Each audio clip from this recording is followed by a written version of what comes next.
Sveiki, draugai. Šiandien studijoje, kaip visada, Geros kaiminystės forumo atstovai, aš Edikas Jagelavičius, mano kolega Viktoras Dužinskas. Labą dieną. Ir šiandien mes studijoje turim ypatingą svečią. Ogi spėkite, kas tai? Babam, Antanas Kandrotas. Labą dieną. Labą dieną. Tai tokį svečią mes šiandien studijoje turėdami iš karto jo paklausėm, Antanai, kokiais vėjais jūs čia užputė? Aš jau ne pirmą kartą esu Minske šiais metais, tik tai šį kartą kažkodėl mano šitas vizitas sukėlė visišką isteriją, ypatingai Lietuvoje. Įvairiausių išgirdau kaltinimų, vos ne, kad jau negrįžk ir dabar ta auditorija šiek tiek, kuri man linki blogo, kažkaip keistai susiskaldė. Vieni rašo, kad eik į kalėjimą, o kiti rašo pasilikti. Dabar nebežinau, ką daryti. Iš esmės, o jeigu be juoko, tai aš labai nemėgstu, aišku, per daug pasakoti apie savo finansus, apie verslus, apie dar kažką. Antraštės, kad jie senais Lietuvoje. Tai antraštėse, tai aš recidivistas. Isterika. Jo visuose laikraščiuose. Jo, tai ten nežinau, kodėl sukėlė tokį milžinišką ažiotažą. Ten net, jeigu jau taip paskaityt antraštės, tai vėlgi sunku suprasti, nes dabar aš pagal žiniasklaidos akyse, aš TV3 žinios irgi politikierium kažkodėl vadino, be epitetų jie negali, bet taip dažniausiai recidivistas. Tai dabar niekaip aš negaliu suprasti, kažkoks eilinis ugalovnikas atvažiavo į kitą šalį ir premjerė reikalauja paaiškinti vidaus reikalų ministrės, kodėl taip atsitiko. Tai man kažkaip tai keista. Jeigu aš jau toks eilinis, tas tai... Ne, recidivistas jau žodis pasako, kad jau daug kartų sėdės jau neeilinis. Recidivistas jau galingas žodis. Jau čia galingas. Mane pripažino jau 2 bylose. Dėl riaušių toj byloje pripažino recidivistų ir dėl to, kad Raskevičių ten pidė agėjus, kad tai pasakiau irgi metus davė. Gal teko girdėti šitą istoriją. Jo. Tai buvo. Stebėmės. Bandytas. Jo, bandito veiklą stebėmės. Jie supranti dabar savo tą isteriją. Mane pradėjo čia visur Baltarusijoje kviesti. Aš tikrai to neplanavau. Aš jau ir tą kelionę savo kitaip planavau, bet dabar tiek prašymų, dabar pakvietėt man, aš nustebau, kai paskambinai ir pasakei, kad Baltarusijoje yra laida lietuvių kalba. Aš taip, tu prasme, tu tikrai, ašgi perklausiau. Taip. Lietuviškai? Taip. Kitko kartą į savaitę išeina, ir žinai dar, kur girdėjo Antanai? Ja girdi visas pasienis. Ten galėčiau netgi pagal gyvenamus punktus išvardinti ten. Tai čia ne pirma laida lietuviškai? Ne, mes jau kažkur tai gal kiek čia laidų, jau kokių 20 tikrai mes jau tų laidų esam pravedę. Tai mane tai nustebino, tu prasme, Baltarusijoje lietuvių kalba skamba radio eterį, tai mane labai nustebino. Čia irgi lietuvių gyvena. Gyvena, ne tiek, aišku, daug čia tų lietuvių. Pasienį daugiau girdėjau. Pasienį, tai čia būtent tam mes ir ta mūsų laidai tai ir nukreipta. Mes lietuviškai kalbam, tai girdi visas Lietuvos pasienis. Aišku, lietuviškai latviai nesupranta, Latvija mes rusų kalbą šnekam, ten kitas laidas pas mus yra. Jo, bet lietuviam yra turinio, tu prasme. Taip. Mat, vienintelė šitą laidą kol kas, mes galbūt išplėsim, tai, ne iš karto pradėsim į tas laidas lietuviškai. O tai gerai ir tai žodžio laisvė yra pas jūs gaunasi? Tai mums niekas nereguliuoja, tai ar jums leido ten iš viršaus? Nes kol kas mes nežinau. Kaip jums leido? Mes pažiūrėsim, gal mus ten suseks antrankiais, mes nežinom, bet kol kas šnekam, ką norim. Nežinau, gal už savaitės ateis ten, supakuos, aš nežinau, negaliu pasakyti. Bet šiai dienai, čia žodžio laisvės tikrai daugiau negu Lietuvoje. Kas mums į galvą šauna, tą mes su Viktoru pasakysiu taip.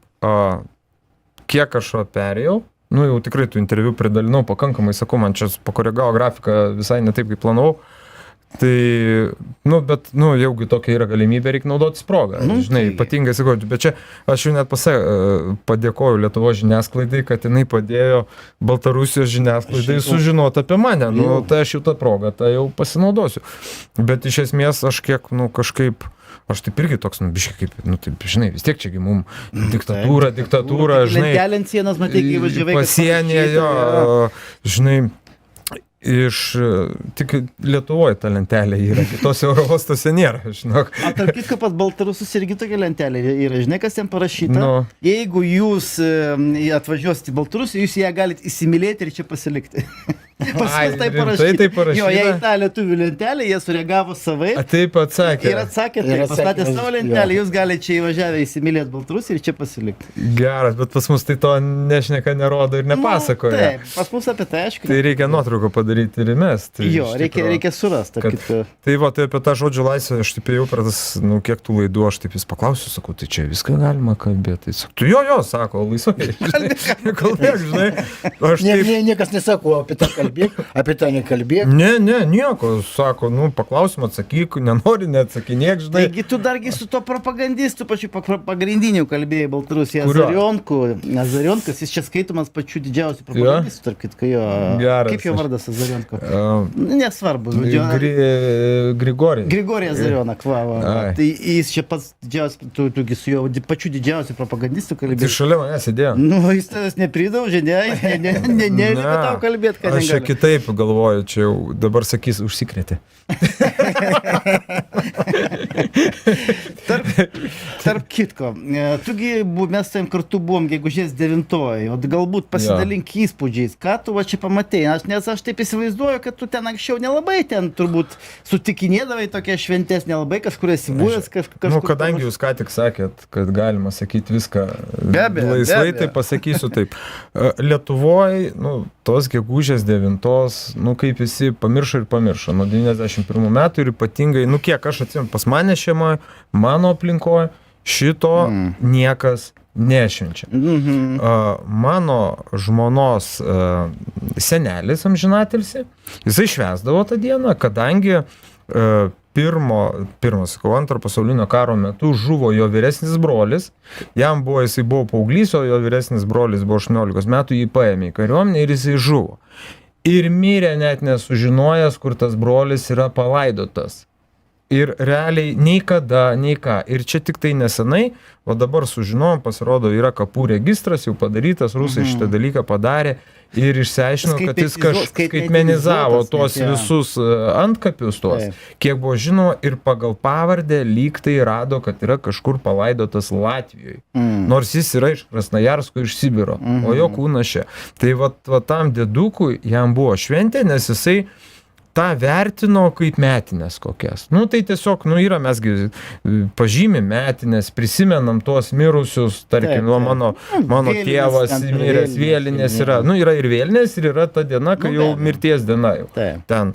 Tai iš esmės, tai jam buvo ta diena, ta gegužės 9, kaip jo mirties metinės, nes jie nežinojo, nei kur jis dingo ir dingo, paėmė į kariuomenę ir viskas, ir negrįžo. Ir jam buvo autoritetas, tai jis švęsdavo eidavo į tą paradą, bet jis yra mano žmonos giminė, kurie turi būtent tokį santykį su to. Mano šeima jinai neturi. Santykios to biški jaunesnė, aišku. Yra skirtingos Lietuvos. Tarkim, Viktoras tarnavo tarybinėje armijoje, aš irgi mokiausi karo mokykloje, Suvorovo mokykloje karo, tai tarybiniais laikais dar, mes tokie labiau biški vis tiek tokie jau linkę į tą... O aš iš Kauno esu nepamiršęs. Tai yra Kaunas, tai yra tikrai, kai sako, jeigu ne Kaunas, apskritai 91 metais, neaišku, kaip įvykiai būtų pakrypę, daug tokių vertinimų yra. Iš esmės tai yra toks, kol neprivažiavo ukrainiečių, tu Kaune negirdėjai kalbant rusiškai. Dabar jau kai privažiavo ukrainiečių, tai Kaune gatvėse pastovi. Svarbiausia, kad tos skirtingos Lietuvos rastų bendrą kalbą. Matai, yra kas neieško. Tai, žodžiu, iš esmės tos, aš taip plačiai biškinėjau, tai ta gegužės 9 man, realiai buvo tokia... Nesuprantama šventė, žodžiu. Aš tiesiog, eilinė diena, ir aš pradėjau vėl sužinoti apie tos, kad vyksta Maskvoje paradai, kai pradėjo pas mus lietant Rusijos purvą, su ta Rusija kiršinti, realiai taip yra. Ir iš esmės tada sužinojau, kad vėl tie paradai yra. Nes buvo laikotarpis tikrai, kai per televizorių net tą dieną nebūdavo jokių pranešimų, nieko, tiesiog eilinė gegužės 9 ir viskas. Ką aš pamačiau čia, tai pasakysiu, aš dabar supratau tos šventės čia esantiems žmonėms esmę ir ant kiek jinai yra jiems svarbi.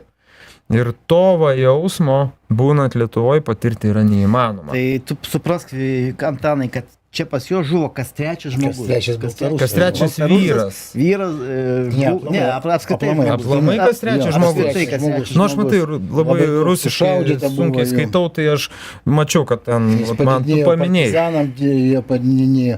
Nu, čia daugiausiai buvo partizanų, niekur tiek partizanų. Nei Rusijoje, nei Ukrainoje, nei Lietuvoje, niekur. Minsko partizanų nebuvo, kiek buvo partizanų. Minskas turi didvyrio vardą būtent dėl partizaninio judėjimo. Aš kaip supratau, Minskas iš vis, kad ten senamiesčio nėra, nes visas nušluotas. 80% buvo pastatų sugriauta. Nu, šitą man sakė, kad kiek yra senesni pastatai, jau ten po karo visi statyti.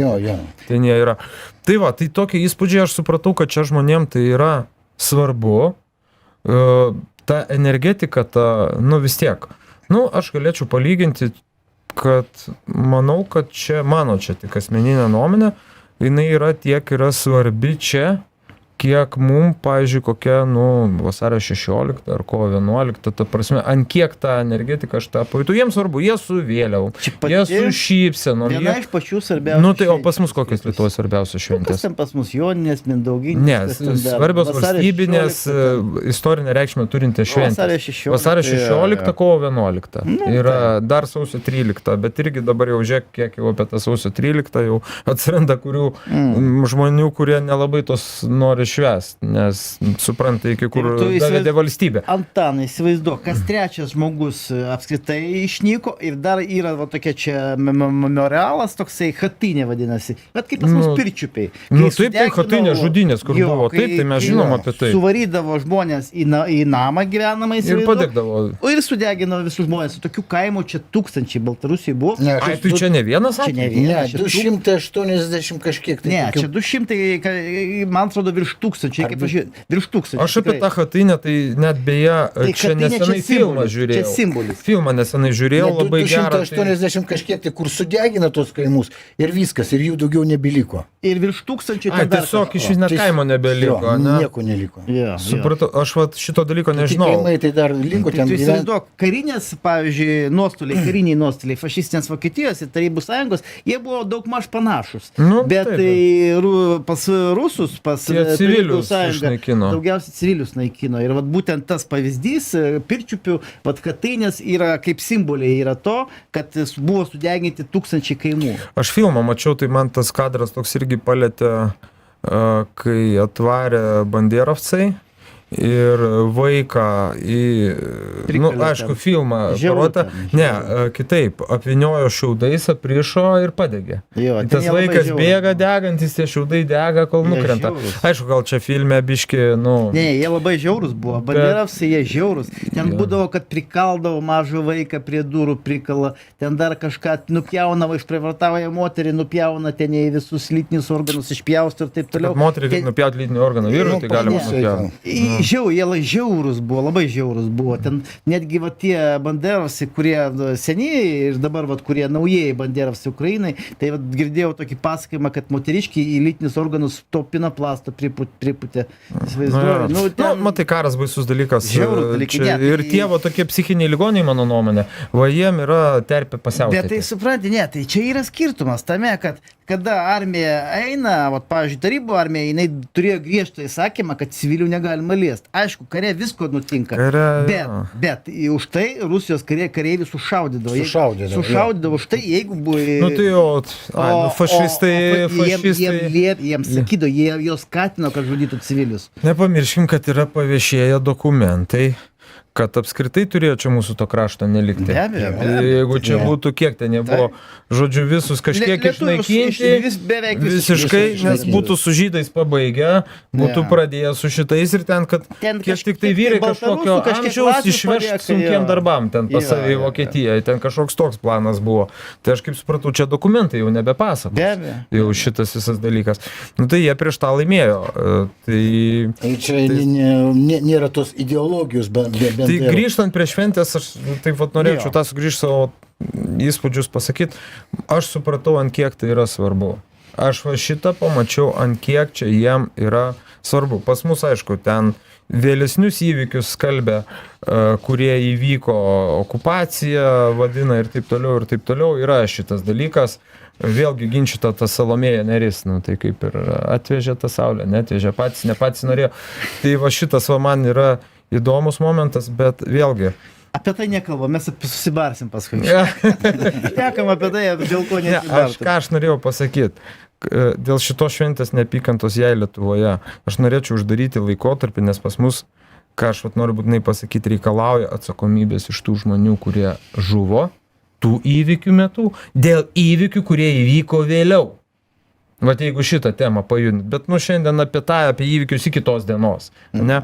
Tai man, sakau, man patiko tas, žinai, kai man labiausiai patiko, tai kai atvažiavo prezidentas. Taip, žinai, aš pasakysiu, va, tai parodė, kuom skiriasi, kai valstybė turi vadovą ir kai valstybė turi buhalterį, kuris vadovauja paradui.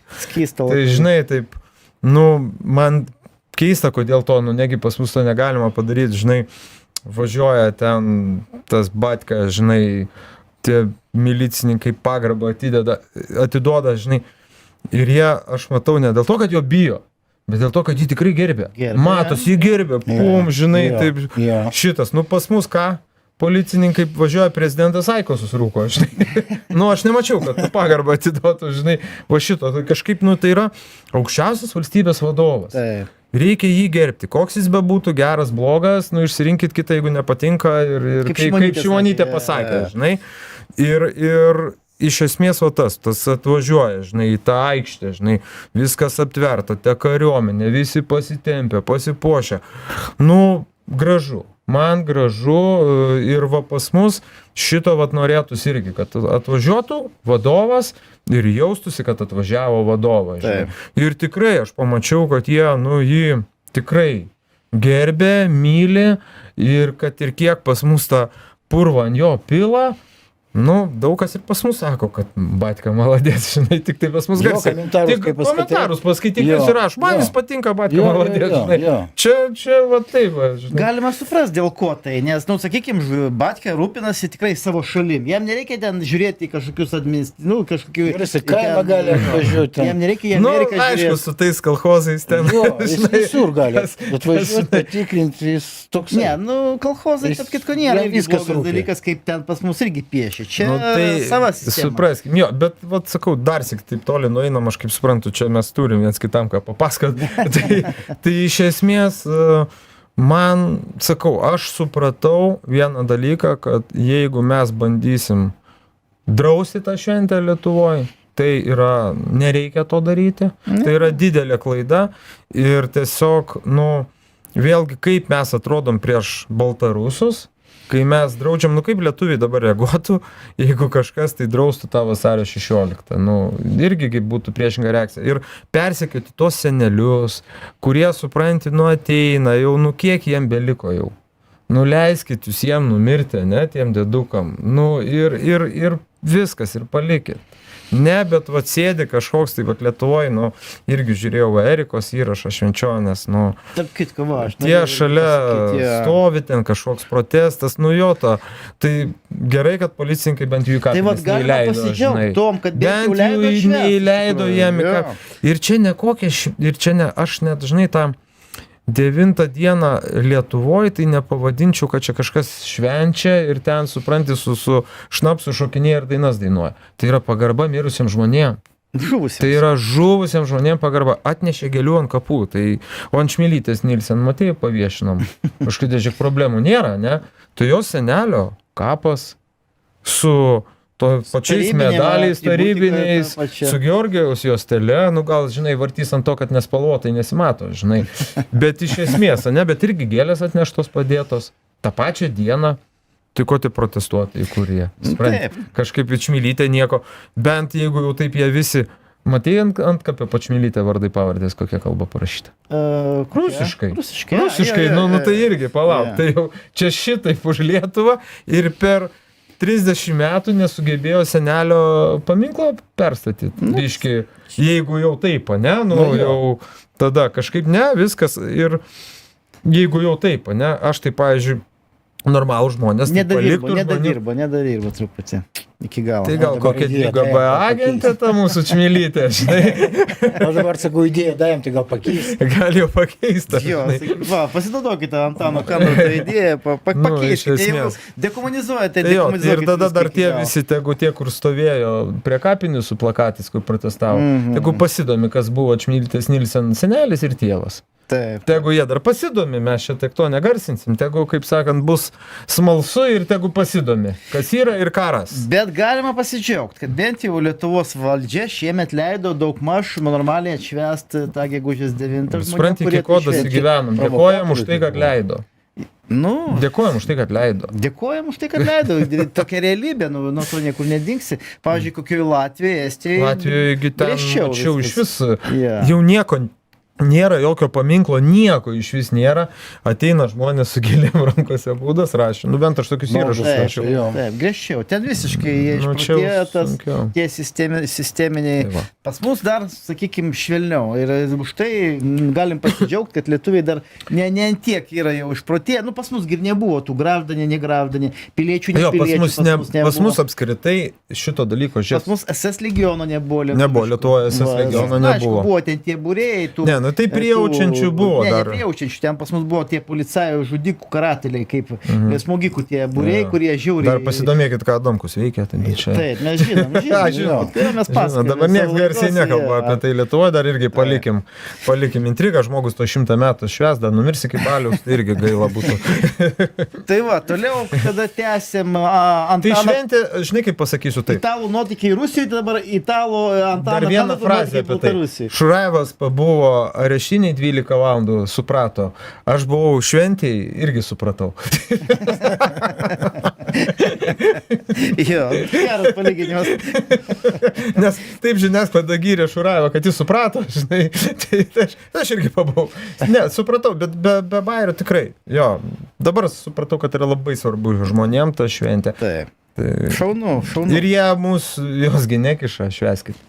Nieksgi nekiša. Čia savo noro privalom visi švęst, eina, nu. savo noro eina visi švenčia iš tikrųjų. Tai va, koks ten filmas buvo? Italų nuotykiai Rusijoje, taip? Jo. Jo, yra Dabar toks. Antano Kandrato nuotykiai Nuotykiai Baltarusijoje. Toliau Nu, ir tęsim klaus, ką nori paklaust. nuotykius. Tu paskui po to šventės iš karto kažkur skridai, kaip mes žinom. Jo, ir kaip matėm, netgi patys stebėjom ten, internete žiūrėjom. Nu, aš dar paliksiu intrigą, gal žinok. Jo. Jo, šitą temą gal... Nepasakosi, Ne, buvai dar nuskridęs biškit. Ten, nes žiniasklaida apsimeta, kad nieko nebuvo. Nu, tai reiškia, nieko nebuvo. Nu. Nu, tai tiek tos, vadinasi, nieko nebuvo. Nieko nebuvo.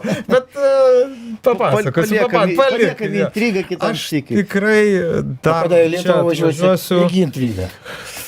Nu, dabar man sujaukė pilplanus. Aš, pavyzdžiui, praeitą savaitę, man 2 dienas aš negalėjau užsiimti, turėjau atidėti kitus susitikimus, tai labai džiugu, kad supratingi žmonės, kurie suorganizavo man susitikimus, kad jie sako, čia dabar biškai reikia atidėti visą reikalą. Tai, nu, ką aš žinau, dar pabūsiu, bet, nu, aš taigi dar pasogi neturiu. Nerandu paso. Nu, vėl bėda, vėl. Bet tarp kitko, šiandien, kada mes, Viktoris, tai matėm tinklė kažkoks ten, nu, ne kaip jau gražiai pavadinti, nežinau, nenacikas, nu, nežinau, kaip gražiai tą pavadinti tą žmogų. Jisai išleido roliką apie tave, jis pavadino, kad čia Antanas, durnelį, jungia ten, va, čia Edikas toks Jagelavičius kažkodėl mane parodė prie tavęs pirmas iki anksčiau nekiždavo. Kas toks? Aš to paskui permėsiu roliką. Tu greičiausiai žinai tą Su akiniais toks su akiniais. Aš jų nežinau tų visų nacikų. Tu tik garantuotai turėtum turbūt Kas nežinau. čia toks Ten įdomu? kažkoks iš tų propagandistų tos kitos pusės. Ir jisai čia, va, Antanas Kandratas čia jungia durnelį, ten kaip išvažiavo, ten kažką į dabar va Baltarusijos ten mediją, Išnaudos. čia išnaudos. Va, jau Jo. kaip žiūrėkit pavyzdys, va, Edikas Jagelavičius, Giedrius Grabauskas, va, jau šitie išgręžti iki Tai galo. Grabausko Jau, kiek jie- Jo, žinau, šis išgrėžė nėra juos Baltarusijos žiniasklaida ir viskas. Jo, išgrėžė juos iki galo, numetė kaip skudurus, kažką tokio, žinai. Toj vairi Antaną išgręš ir numes kaip skudurų. Galvoju, kai šitą Kas čia toks net intrigą padarė? Jo, aš tau paskui permėsiu tą video Geras. įrašą, jo, to. Tai, žinai, tų žviegiančių yra pilna. Matai, mano yra pozicija tokia, kad, nu, aš kartais man jau taip gaunasi, kad pačiam reikia pramušti, žinai, daugą. aš manau, kad vis tiek šitą isteriją su Ukraina baigsis. Nu, vis tiek viskas prasideda, kas turi pradžią, turi pabaigą. Tai iš esmės šitą isteriją jinai tikrai baigsis. Tikrai reikės atnaujinti tos ekonominius santykius. Jau visi paskaity komentaruose, jau ką rašo, kad susipykti su Baltarusija tai buvo didžiausia klaida ir net aš drįsiu pasakyti grėsmė nacionaliniam saugumui, jeigu tai tęsis, kas yra dabar. Ir iš esmės tikslas, kuo greičiau atnaujinti tas santykius, tai žinai, man patikėkė žmonių pradėjo skambinti, rašyti, oi gal tą gali sužinot, gal tą sužinot. Aš tiesiai šviesiai, aš noriu dabar susiplanuoti, susistrateguoti tam tikrinius darbinius reikalus ir kai atsidarys sienos, kai nuims Eurosąjūzas sankcijas, pirmie ir pasileisim. Ir viskas. Ir man labai džiugu, kad čia Baltarusai žiūri geranoriškai į šitą dalyką žiūri. Man va klausia, kur ten važiuok. Ir va praeitą kartą va tiesiai su mašina į gamyklą įvažiavau. Tai iš esmės džiugu, kad va tą duoda ir kas pirmi tie ir suspės. Nu, tie, kurie žvieks, tegu jie nedaro. Nu, jeigu jiem pinigų nereikia, tegu jie jų neima ir viskas. O čia aš nepaim pinigų atvažiavam, užsidirbti. Be abejo. Ir viskas. Bet dadarbiauti. Tai akivaizdu, yra Lietuva, suprask, mes esame puikioj vietoj ir dar net geresniai negu Baltarusija. Todėl mes esame tarp rytų ir tarp vakarų, kultūros skiriasi. Suomija iš to labai gerai uždirba. Suomija, pažiūrėk, kaip iš to visada gyvena. Taip. Ir taip gerai gyvena jie iš viso šito reikalo. Ir esmė tame, tai Suomiai turi tai ką tik, tai ten viršuje ten sėdi, supranti. A mes per mus visą Europos autostradą praeina. Plius geležinkelis irgi daina iki mūsų rusišką vežė. A po to reikia perkrauti mašiną. Pažiūrėk, kiek Lietuvoje yra logistikos ir transporto kompanijų, Girteka, koks monstras užaugintas, kokio dydžio įmonė, kuri jau konkuruoja su didžiausiom Europos, ten top 5, man atrodo, top 10. Viena iš didžiausių. Taip, Girteka, lietuviško kapitalo įmonė. Nesvarbu, kad žydai savininkai, bet koks girtumas.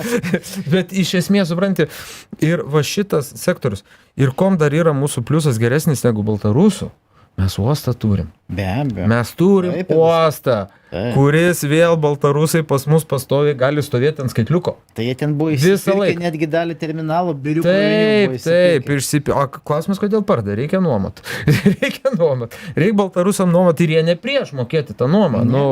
Mes jau buvomgi čia, nepaslaptis, kad čia mes ne pirmą kartą čia susitinkam, buvomgi, kalbėjom kitais irgi tau, ačiū tau, viešai padėkosiu, tikrai tu man ne vieną susitikimą padėjai suorganizuoti ir tikrai jie atviri, draugiški ir ko pas tai paprašiau, tu man viskas suradai. Tai čia džiugu. O dabar jau man skambina, prašo, sakau, jau dabar prašo, ten tirpiklius, kėdiklių, aišku, pirmą temą trašos, bet trašos dabar po sankcijom, bet vėl reikia susitikuoti, suplanuoti, sukontraktinti ir nuims tas sankcijas. Kaip sakant, padarysim taip, kad jau vagonai stovės prie sienos. Kaip ir pats Antanai sakė, ir aš tą patį esu jau nuo senai pastebėjęs, kad gerai, su verslu mes lietuvišku galim kalbėti, jie nori, draugiškai tai žiūri, reaguoja, nori dirbti, bet jie bijo. Lietuvoje verslininkai bijo. Aš jau daug atvejų daug tokių atvejų turėjau, kada dėl manęs, kad su mano, tarkim, ten senų draugų kažkokių yra, kad iš verslo, kad dėl manęs jos į VSD kvietė pokalbį, Taip.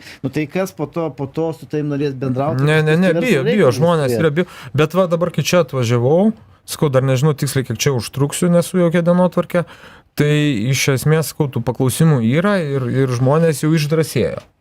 Va, tikrai žmonės išdrąsėjo ir aš manau praraus. Visiems atsibodo, šitus pinigus visi darė. Lietuviai iš rusų, iš baltarusų ir valstybė darė pinigus, ir privatus sektorius, pažiūrėk, kiek darė pinigus. Bet pažiūrėk, Antanai, dabar man vis tiek įlenda tos durnos mintis į galvą, sakykime, su tos paskutiniais įvykiais, kad tais žymiais visais, kur balionai skraidžiojo, ten uždarė sieną, bet tai tu pažiūrėk, visą tranzitą, kelio transporto tranzitą perėmė dabar Lenkai, ta pati Girteka savo įmonių dabar daug perkelia į tą pačią Lenkiją. Pasakyk, bairį pasakysiu. Buvau, kai uždarė tas mašinas, kai buvau nuvažiavęs į Linavos tas kongresą. Ten, kur irgi jau man grasino, kad mentus iškvies ir kad čia mane išvys, supranti. Tai esmė tame, susitikau ten savo tokį pažįstamą. Turi irgi nemažą transporto įmonę. Ir jie šneka, kad fraktas pabrango, ar tai 3 kartus buvo, ten apie 4 tūkstančiai pasidarė 9 tūkstančiai. Žodžiu, nu, pabrango ne procentais, o kartais. Ir tas pažįstamas taip, nu, ratu bendraujam, žinai, dar kol taip sako, blemba, tai gal man kelias mašinas, sako, čia staigiai perregistruot, paleisti Baltarusiją, žinai, nes tu tiem uždarė, žinai, o tie iš brango reikia vežti, žinai. Jie persikelinėja savo mašiną, savo firmas perkelinėja į Lenkiją. Tai vienas, žinau, irgi, kuriam buvo mašinos sulaikytos, nesakysiu, nei įmonės, nei ką, kad žmogui, žinai, nu, neturiu leidimo, kad galų galia čia vėl. Bet iš esmės, žinau tiksliai, nuvažiavo į Latviją apie 10 ar 20 mašinų perregistravo. Tai žiūrėk. Latvijoje susimokėjo draudimus, Latvijoje susimokėjo registraciją ir įmonė registruota Latvijoje, tai mokesčius, kuris jisai dabar mokės? Be Latvijoje. Ja. Tai Latvijoje aš nežinau, bet žinau, kad į Lenkiją tikrai labai Aš kalbu apie tos atvejus, kuriuos konkrečiai žinau. Ja. O taip iš bendros Aš erdvės, žinau, tai žinau irgi, kad Lenkijoje ir Lenkai iš karto, žiūrėk, tai pas mus uždarė sienas, ką Lenkijoje 4 ar kiek punktus atidarė naujus. Jo. Ir kol Lenkai buvo uždarę, ką jie darė? Jie remontavo kelius. Remontavo kelius, remontavo. Muitinės paskui atidarė, Lenkai lietuviai uždarė. Perėmė visą tranzitą pas save. Ką dabar jie daro? Geležinkelius. Geležinkelį stato, tvarko dabar iki Bresto. Jo. Tvarko geležinkelį. Jie ruošiasi perimti ir geležinkelį. Nu tai Vyras karočią iš šakės man tada. Nu tai perima viską Lenkai. Tai čia aš prisimenu dar, sakykime, esu skaitęs daug visokios įvairios literatūros prieš antrą pasaulinį karą, kaip Lenkų žvalgyba veikia ir kaip į Lietuvą bandydavo pastoviai. Tai jie jau Vilnių buvo Zahvatą padarę, nu tai nepamirškim gal šito dalyko. Tai, nu, kas mane nustebino. Jeigu mes jau taip norim prisiminti okupacijas, tai prisiminkim ir kad Lenkai buvo okupantai. Aš neskaitau, kad ten buvo okupacija visų. Aš kalbu per tą prizmę. Per tą prizmę vertinant. Nu taip. Per tą. Tai vat tada, kas mane nustebino, kad prieš antrą pasaulinį karą lietuvių tarnybos specialiai irgi gerai dirbo. Jos labai stipriai gerai atmušinėjo tą visą Lenkų tą bairį. O dabar žiūri, nu, kad jie kažkokie, tai kaip skystablaužiai atrodo, jie negali atmušti tų Lenkų atakų ir Lenkų įtaka iš tikrųjų stipriai auga. Jie perima viską tą, ką... O kiek apie tai, tarkim, Seimo narys Valius Ąžuolas kalbėjo? Kai Lietuva savo iniciatyvą Baltarusiams tokias sankcijas įvedinėjo. Tik Lietuva. Tai jaugi Seimo nariai kalbėjo apie tai. Tai tada, jeigu jau norit rezultato, tai kompleksiškai tada, nu, Latvijai, lietuviai, Lenkai, tada jeigu jau norit efektą padaryti kažkokį Baltarusį. O dabar tik lietuviai, nu tai ką, verslas toks durnas? Tai tie tos pačios prekės, žiūrėk, kaip su Kinija. Su prekiam, kas gavosi? Tos pačios prekės tik už brangiau per Lenkus, nu. Ir Lenkai temoj, nu, Lenkai dar temų sandėlį pasistato, tokį didesnį negu Kauno Akropolį, blėma. O mes patys savo svoje šaunam. Tarp kitko, va, tam neseniai nuotrauka, kuri buvo internete, kai Lenkų prezidentų buvo susitikęs, Nausėda mūsų tas aukštas ir gražus buvo susitikęs su tuo Lenkijos prezidentu. Klausyk, kad aukštas aš nesiginčiu, kodėl, nu, aišku, vyras apie vyrą. Sako, kad gražus, aš nežinau. Sako, kad gražus. Kas čia su gal? Jis tai jam, kaip pasako aukštas, kad gražus, tai... Tai va tas Lenkijos prezidentas įstovėjo į tą, va taip žiūrėjo kažkaip pašiepiančiai į tą Nausėdą, tokia nuotrauka tiesiog, toks kadras pagautas. Ir va tai man tas kadras, pavyzdžiui, ir kitiems žmonėms. Tai žinai, kokia mintis tenai? Daug ką pasako, kad gerai, žąsiną prigavau. Prigavau žąsiną. Kai taip, va tai toj nuotraukoje ir atrodo viskas. Tai ką Lenkai pas mus jau žiūrėk, į pasus dvigubas V pradėjo rašyti, nu tai apie ką čia mes šnekam, nu tai... Čia kita tema, bet... Tai jo, šiandien jau mūsų laikas dėja atėjo į pabaigą. Pas mus buvo labai įdomus svečias, ypatingas svečias Antanas Kandratas, su kuriuo mes mielai pašnekučiam. Čia turbūt mūsų tokia pirma, sakyčiau, net gyva kažkokia tokia laidelė, kurį mes taip jau visiškai gyvai diskutuojam. Daugiausiai kažkokia faktologija, žinai. O aš turbūt pirmą kartą pro radiją. Tai va, daug naujų įspūdžių čia Baltarusijai gavai. Patikėk. Televizijos ir visur. Dar kai tavo tokį padarė čia tą isteriją, tą PR-ą, tai nu, aš tikrai nesitikėjau, kad čia ta kelionė sukels. Dar sakau, dar kaip premjerė, man net advokatas skambina jokias, sako, nu tu čia ir Jovalą padarei, ten ypač dėl mano tokį išvažiavimą, ten isteriją. Kai pirmą kartą buvo atvažiavęs, nebuvo tokio. Nieko, nu taigi iš Lietuvos su mašina atvažiavau. Iš Lietuvą su mašina grįžau. Nei pusę žodžio niekas nepasakė. Man keista, kaip čia Tapinui nenutekino tos informacijos. Tai palinkėkime mūsų svečiui, kad ir toliau jam viskas čia gerai klotosi, kad jis sėkmingai grįžtų į Lietuvą ir Mes įkviesime mūsų laidas, Nu, jeigu jisai norės su mumis dalyvauti, ar tikrai. distanciniu būdu, ar gyvai, ar dar nuotoliniu kažkaip. galima. Mes visada mielai Antaną Kandrotą visada Priklausoma, kviečiam. kaip čia man dėliosis, bet aš matau, kad čia perspektyvų labai daug matau ir didelių. Ir sakau, man dar padarytami tą isteriją, tai dabar, nu, pažiūrėk, kur jau turėjom porą susitikimų, žiūrėk, jau mane pažįsta, jau čia tie baltarusai. Jo, Nu. tai savas tai bus. Lengviau kalbėti, žinai, lengviau kalbėti daryti tikrai, o už kur užsuksim biznį gerą ir aš manau, viskas ar nevirs taip, kad dar kitiem galėsim padėti, nes matau čia tai, kad, nu, Perspektyvai. tai tuščia rinka, nu, tai kažkas išėjo, nu, tai gera vieta ilgai tuščia nebūna. Ir aš tikrai esu, drąsiai sakau, aš sėdu į tą tuščią vietą neužimtą. Taigi, studijoje buvo Antanas Kandrotas, Geros kaiminystės forumo atstovai Viktoras Dužinskas ir Edikas Jagelavičius. O mes šiandien mūsų laidelę baigėme, buvo karšti cepelinai, klausykite, mes iki kitų sykių.